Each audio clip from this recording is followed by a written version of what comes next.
নমস্কাৰ আগন্তুক ADRE grade 4 পৰীক্ষাৰ বাবে গণিতৰ কিছুমান আৰ্হি প্ৰশ্ন আপোনালোকৰ লগত আলোচনা কৰিম প্ৰথম প্ৰশ্নটো আমি চাওঁচোন যদি 2x² + 4x + a = 0 দ্বিঘাত সমীকৰণৰ দুটা সমান মূল থাকে তেন্তে a ৰ মান হ'ব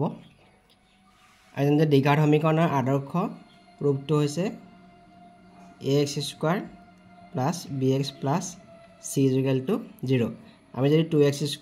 + 4x + a = 0 আমি ax² + bx + c = 0 লগত তুলনা কৰোঁ তেন্তে ইয়াত a মান হ'ব 2 b মান হ'ব 4 আৰু c মান হ'ব ইয়াত a ax² + bx + c = 0 সমীকৰণৰ দুটা সমান মূল থাকিব যদিহে b² - 4ac = 0 হয় আমি ইয়াত পালো b মান পালো আমি 4 4² - 4 * a মানে হ'ল 2 c মানে হৈ গ'ল ইয়াত a = 0 তাৰ মানে 4 স্কয়াৰ কৰিলে হৈ গ'ল 16 4 * 2 = 8 8 লগত a পূৰণ কৰিলে 8a = 0 তাৰ মানে 16 = 8a তাৰ মানে a ৰ মানটো হ'ব 8 যদি 16 হৰণ কৰোঁ 2 হ'ব তেলে a ৰ মানটো হ'ব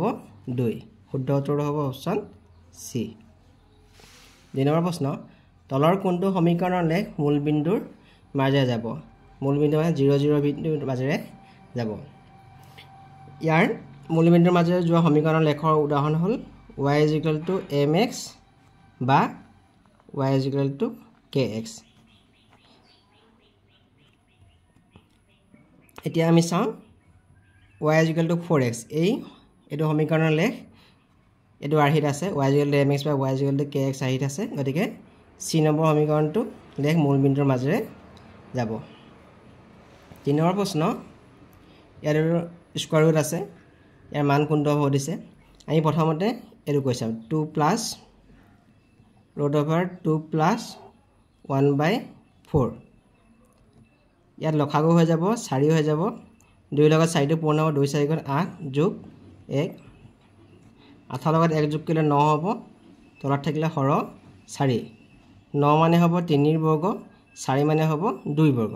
তেতিয়া কি হ'ব স্কয়াৰ √ওভাৰ চিহ্নৰ লগত স্কয়াৰটো কটাকটি যাব থাকিলে ইয়াত 3 তলত থাকিলে 2 এখিনি কৰিলে আমি পাম 3/2 এতিয়া আমি প্ৰথম স্টেপটো কৰোঁ ইয়াত আছে 2 + √10/4 প্লাস আমি এইখিনি কৰিলে আমি পালো 3/2 পালো ইয়াত হ'ব 3/2 এতিয়া আমি কৰোঁ এই ভিতৰখিনি কৰিম ভিতৰখিনি কৰিলে হ'ব 2 + √4 আৰু 2 লসাগু হ'ব 4 ইয়াত থাকিলে 10 ইয়াত আছে 2 2 এ 4 দুবাৰ যাব গতিকে 3 লগত পূৰণ হ'ব 2 3 গুণ 6 ইয়াত হৈ গ'ল √2 প্লাস 10 6 16 তলত হৈ গ'ল 4 আমি যদি ইয়াত কৰোঁ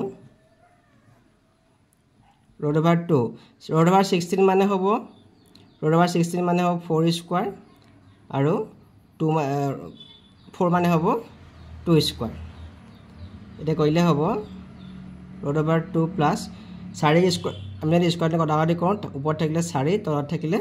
2 তাৰ মানে 4 এ 2 2 এ যদি 4 হৰণ কৰোঁ আমাৰ 2 থাকিলে √4 মানে হৈ গ'ল 2 স্কয়াৰ 2 স্কয়াৰ মানে √4 তাৰ মানে আনসাৰটো হ'ব 2 ইয়াত ডি নম্বৰটো হৈ গ'ল শুদ্ধ উত্তৰ 4 নম্বৰ প্ৰশ্ন এটা সুষম বহুভুজৰ বাহুৰ সংখ্যা 24 হলে বহুবস্তুৰ প্ৰতিটো বহিস্থ কোণৰ যোগ হ'ব ইয়াত বহুবস্তুৰ বাহুৰ সংখ্যা দিয়া আছে 24 আমি জানো যে বহুভুজৰ বহিস্থ কোণৰ যোগফল 360 ডিগ্ৰী বহিস্থ কোণৰ যোগফল 360 ডিগ্ৰী আৰু বাহুৰ সংখ্যা দিয়া আছে 24টা গতিকে 24 যদি আমি 360 হৰণ কৰোঁ আমি পাম 15 গতিকে বহুবস্তুৰ প্ৰতিটো বহিস্থ কোণৰ যোগফল বহিস্থ কোণৰ মান হ'ব 15 ডিগ্ৰী সি নম্বৰটো ইয়াৰ শুদ্ধ উত্তৰ 5 নম্বৰ প্ৰশ্ন 2/10 8/50 12/100 ৰ গসাউ HCF উলিয়াবলৈ কৈছে ইয়াতৰ গসাউ হ'ব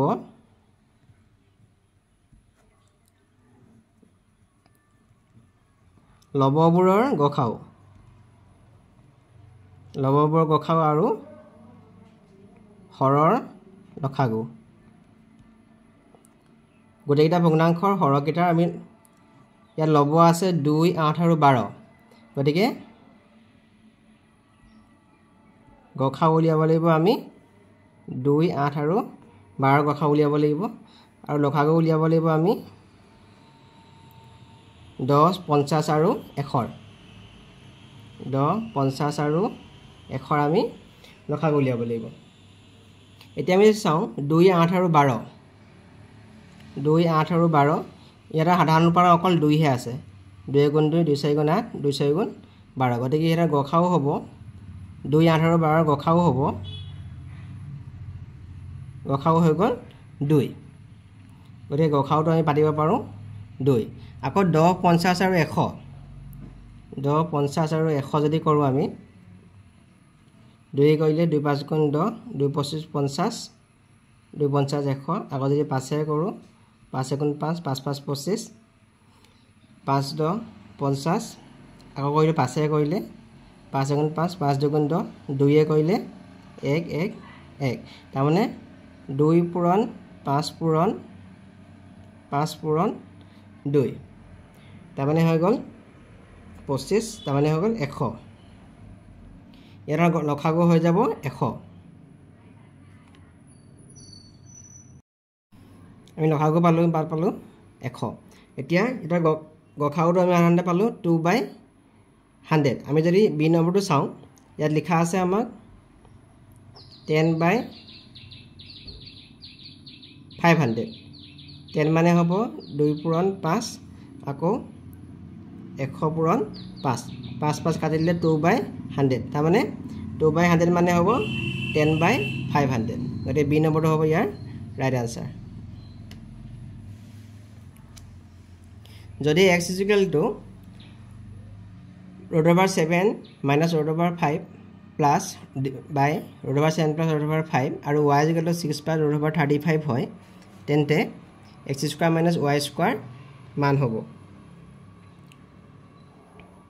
আমাক দিয়া আছে আমি x মানটো দিয়া আছে আমাক √7 - √5 ডিভাইডেড বাই √7 + √5 ইয়াৰ আমি হৰটো পৰিমেয়কৰণ কৰিব লাগিব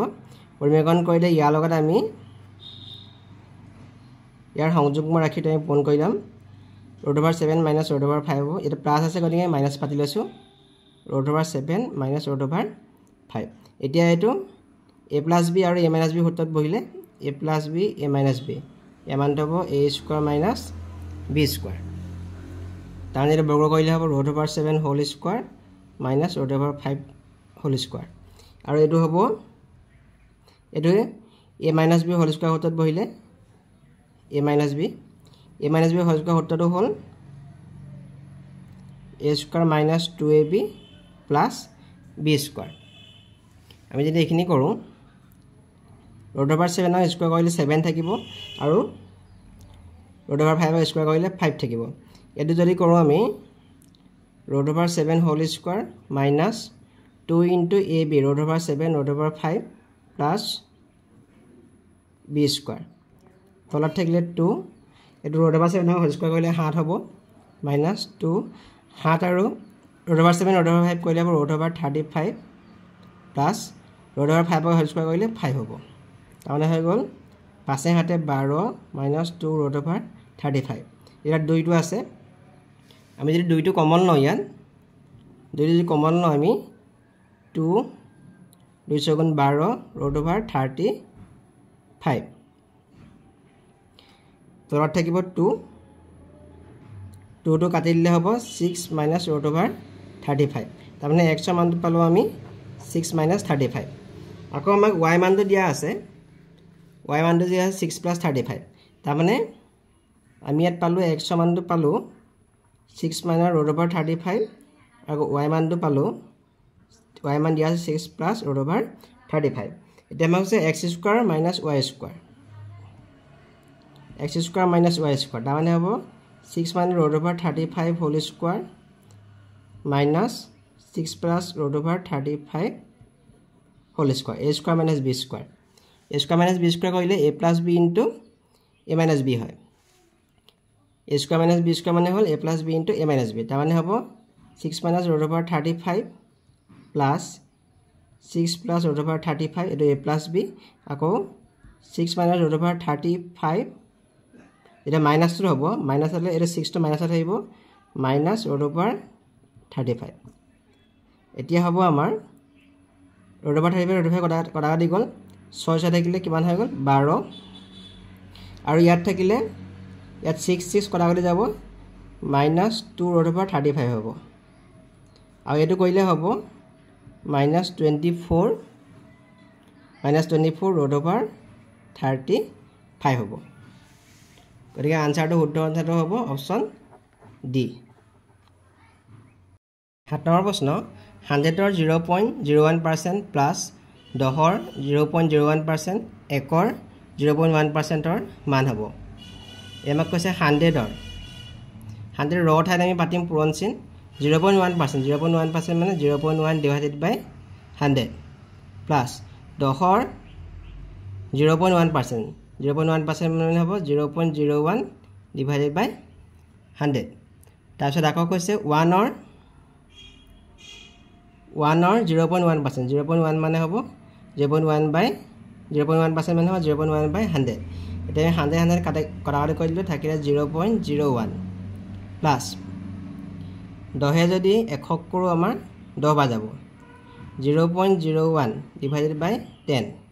আকৌ যদি ইয়াৰ আছে 0.1 divided by 10 এটো কইলে 0.01 প্লাস ইয়াত যদি আমি 10 এৰ হৰণ কৰো ইয়াত আৰু এটা শূন্য আগল যাব 0.001 প্লাস 0.1 ক 100 ডিভাইড কৰিলে 0.001 এটা আমি যদি যোগ কৰো যোগ কৰিলে হ'ব 0.001 0.001 0.01 এটা আমি 0 বাদ দিলাম 210 আনসার পাইলে আমাৰ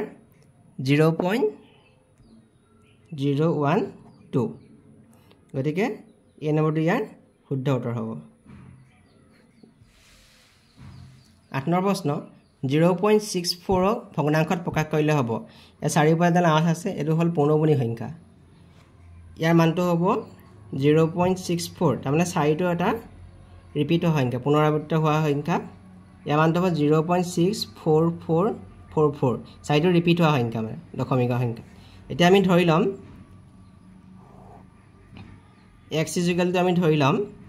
0.6444 এতিয়া আমি ইয়াৰ লগত যদি 100 পূৰণ কৰো 100 into x ইয়াৰ লগত আমি 100 পূৰণ কৰিব লাগিব 6444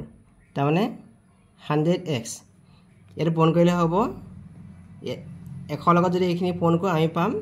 64.44 আকৌ যদি ইয়াৰ লগত মই এইখিনি লগত যদি মই 10 এটা পূৰণ কৰো এটো যদি 1 নম্বৰ হৈ লও x ৰ লগত আমি 10 পূৰণ কৰিছে বা x into 10 তাৰ মানে হ'ব 0.644 তাৰ লগত 10 পূৰণ হ'ব x ৰ লগত 10 পূৰণ কৰিলে হ'ব 10x আৰু ইয়াৰ লগত 10 টো যদি আমি ইয়াৰ লগত এইখিনি লগত পূৰণ কৰো তেতিয়া পাম আমি 6.44 এটা যদি মই 2 নম্বৰ ধৰো এ যদি 3 নম্বৰ ধৰো এটা আমি বিয়োগ কৰিম 100x ৰ পৰা 2 নম্বৰ পৰা 3 নম্বৰ বিয়োগ কৰিম 2 বিয়োগ 3 ইয়াৰ আছে 100x আৰু ইয়াৰ আছে 10x ইয়াত থাকিলে আমাৰ 64.44 ইয়াত মাইনাস থাকিলে 6.44 তাৰ মানে হৈ গল 90x 64 বাই যদি এখিনি আমি বিয়োগ কৰো 58 পাম তাৰ মানে 90x = 58 90 টো x ৰ লগত পূৰণ হৈ আছে গতিকে x ৰ মানটো হ'ব 58/90 আনসাৰটো হ'ব x ৰ মানটো 58/90 এটা শুদ্ধ উত্তৰটো হ'ব আমাৰ এই শুদ্ধ উত্তৰটো হ'ব অপচন ডি 9 নম্বৰ প্ৰশ্ন যদি tan θ = 6/8 হয় তেন্তে cosec θ ৰ মান হ'ব আমি ইয়াৰ ত্ৰিভুজটো আকি বলে আমি চেষ্টা কৰিম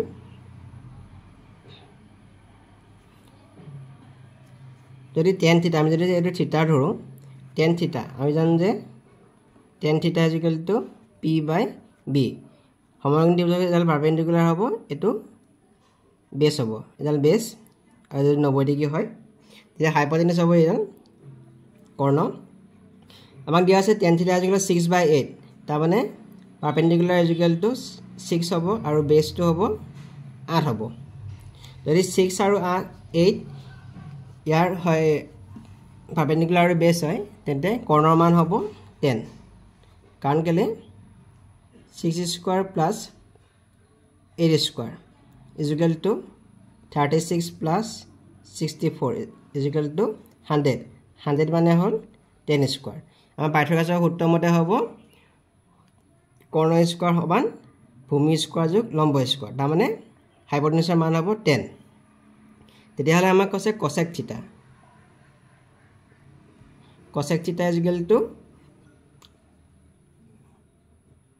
h/p হ'ব হাইপোটেনিউজ আছে 10 পাৰপেণ্ডিকুলাৰ আছে 6 গতিকে আনসাৰটো হ'ব 10/6 3 নম্বৰটো ইয়াৰ শুদ্ধ উত্তৰ 10 নম্বৰ প্ৰশ্ন এটা বৃত্ত আৰু এটা বৰ্গৰ কালি সমান যদি বৃত্তৰ ব্যাস 8 সেন্টিমিটাৰ হয় তেন্তে বৰ্গৰ পৰিসীমা হ'ব আমাক দিয়া আছে বৃত্তৰ ব্যাস মানে d = 8 সেন্টিমিটাৰ আমি জানো যে ব্যাসাৰ্ধ = d/2 ব্যাসৰ আধা ব্যাসাৰ্ধ হল ব্যাসৰ আধা তাৰ মানে হ'ব ব্যাস হ'ব 4 সেন্টিমিটাৰ এটাকে বৃত্তৰ কালি হ'ব পাই r স্কয়াৰ পাই r মানে হ'ব ইয়াত 4 স্কয়াৰ আৰু 4 স্কয়াৰ মানে 16 পাই হ'ব আৰু কৈছে বৰ্গৰ কালি আমি ধৰি লৈছো বৰ্গৰ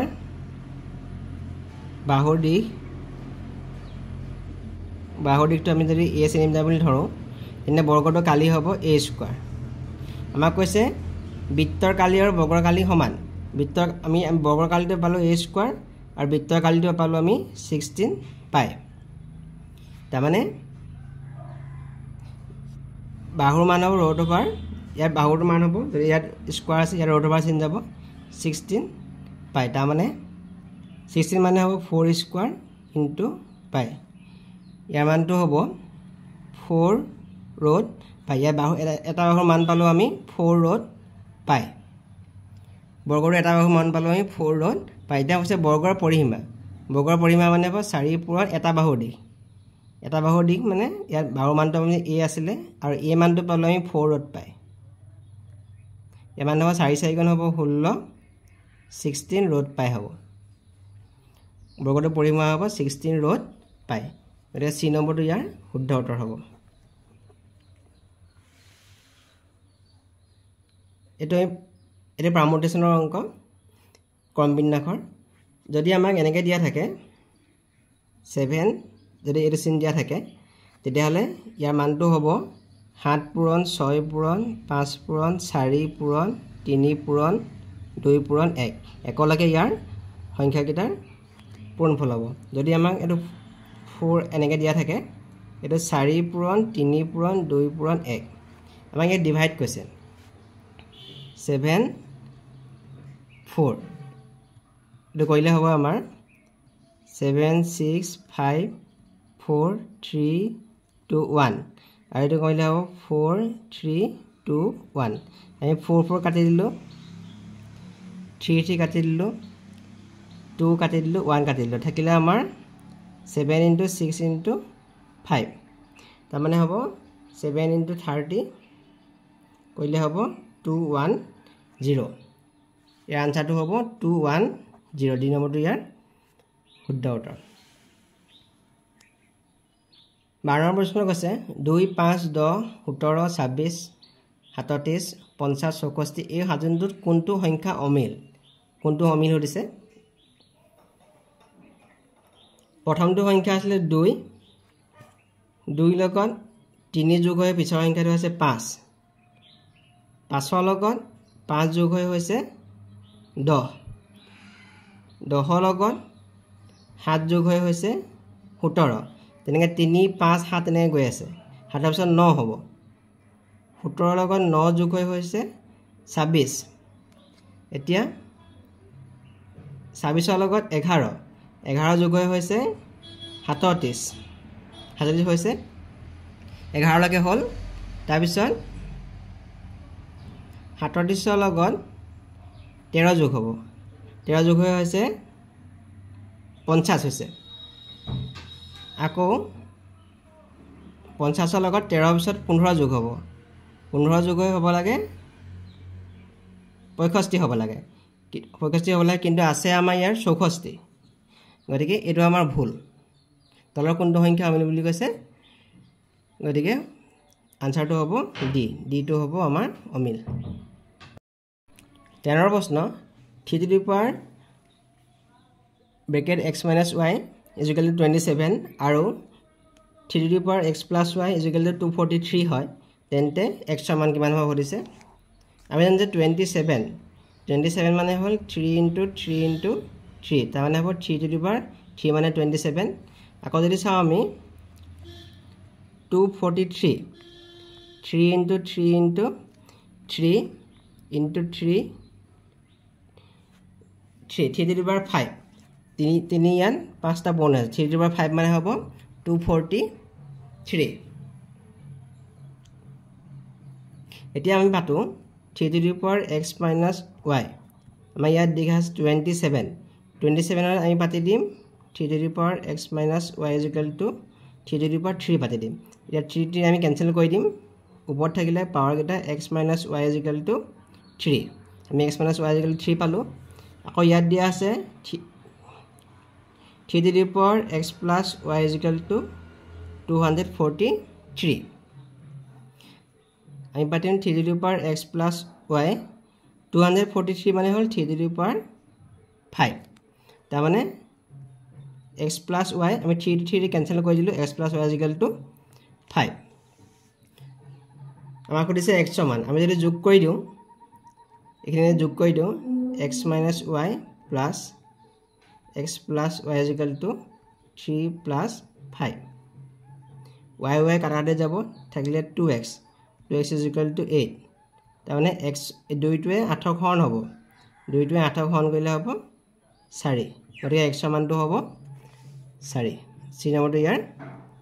শুদ্ধ উত্তৰ 14 প্ৰশ্ন a b c d ৰ গড় বয়স 40 বছৰ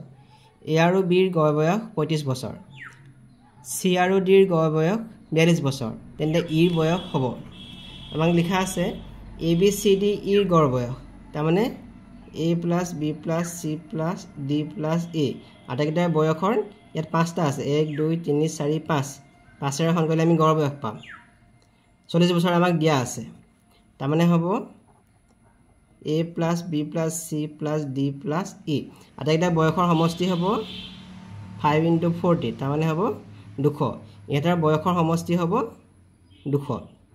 আৰু কৈছে a আৰু b ৰ গড় বয়স a আৰু b ৰ গড় বয়স মানে a plus b by 2 is equal to 35 তাৰ মানে a plus b is equal to 2 টো পৰিচয় লগত কোন হ'ব 35 into 2 সমান 70 a আৰু b ৰ বয়সৰ সমষ্টি হ'ব 70 বছৰ আকৌ কৈছে c আৰু d ৰ গড় বয়স 42 বছৰ তাৰ মানে c plus d by 2 is equal to 42 c আৰু d বয়সৰ গড় সমান 42 বছৰ গতিকে c plus d is equal to 42 into 2 কাৰণ 2 গুণ 4 2 4 গুণ 8 আমি পালো a আৰু b ৰ বয়সৰ সমষ্টি 70 বছৰ c আৰু d ৰ বয়সৰ সমষ্টি পালো আমি 84 বছৰ আৰু আমাক দিয়া আছে আমি পালো a plus b plus c plus d plus e আটাইকেইটা বয়সৰ সমষ্টি 200 বছৰ আমি এটা কি কৰিম a plus b plus c plus d plus e আটাইকেইটা বয়সৰ সমষ্টিৰ পৰা আমি a আৰু b ৰ বয়সৰ সমষ্টি c আৰু d ৰ বয়সৰ সমষ্টিটো আমি বিয়োগ কৰি দিম গোটেইটা বয়স পাইছিলো আমি 200 পাইছিলো a আৰু b বয়সৰ সমষ্টি পাইছিলো 70 আৰু ইয়াৰ c আৰু d পাইছিলো 84 এটো 154 হল বিয়োগ কৰিলে 10 4 থাকিল 6 9 5 থাকিল 4 46 গতিকে থাকি গল ই বয়সৰ সমষ্টি পাল থাকিলে হ'ব এই বয়সৰ সমষ্টি হ'লগে আমাৰ 46 বছৰ গতিকে ইয়াত বি নম্বৰটো শুদ্ধ হ'ব